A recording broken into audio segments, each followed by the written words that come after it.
O que nós vamos fazer agora é determinar a área de uma superfície gerada pela rotação de uma função f de x em torno de um eixo. Aqui no caso a gente vai fazer em torno do eixo x.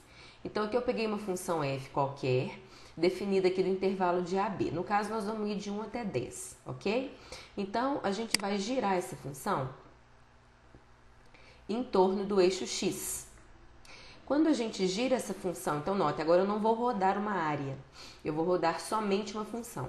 Então o que eu quero é uma casquinha, né? Quando eu giro essa função, ela vai me dar uma casquinha, ó.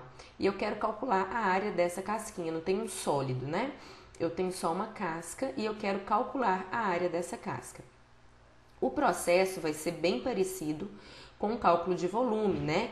Que é o cálculo diferencial que a gente chama, que consiste em particionar a minha função em pequenos intervalos para fazer a aproximação da minha área pela área de sólidos conhecidos. Só que aqui, ao invés de trabalharmos com cilindros, nós vamos trabalhar com outro sólido geométrico.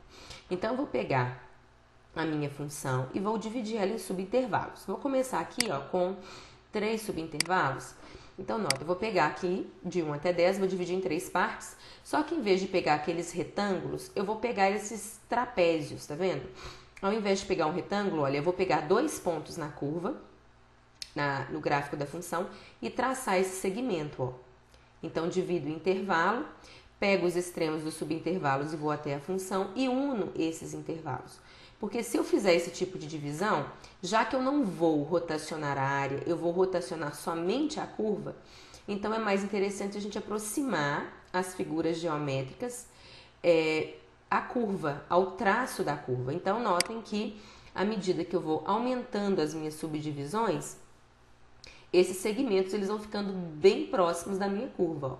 E o que eu vou fazer então é rotacionar esses segmentos. Na hora que eu rotaciono, por exemplo, esse primeiro segmento aqui, da primeira subdivisão, eu não consigo um cilindro, eu vou conseguir o que a gente chama de tronco de cone, ó. Então, esse primeiro tronco de cone que eu tenho aqui, ele vai aproximar um pouco a função que eu tinha, tá vendo, ó? Eu vou ter uma aproximação. É lógico que quanto maior o número de divisões, mais próximo eu vou ficando.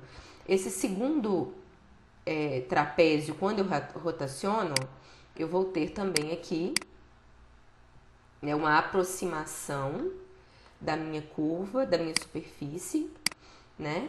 E assim por diante. Então, eu vou conseguindo, quando eu rotaciono esses trapézios, o que eu vou conseguindo são troncos de cone que vão aproximar a minha superfície. E quanto maior o número de divisões,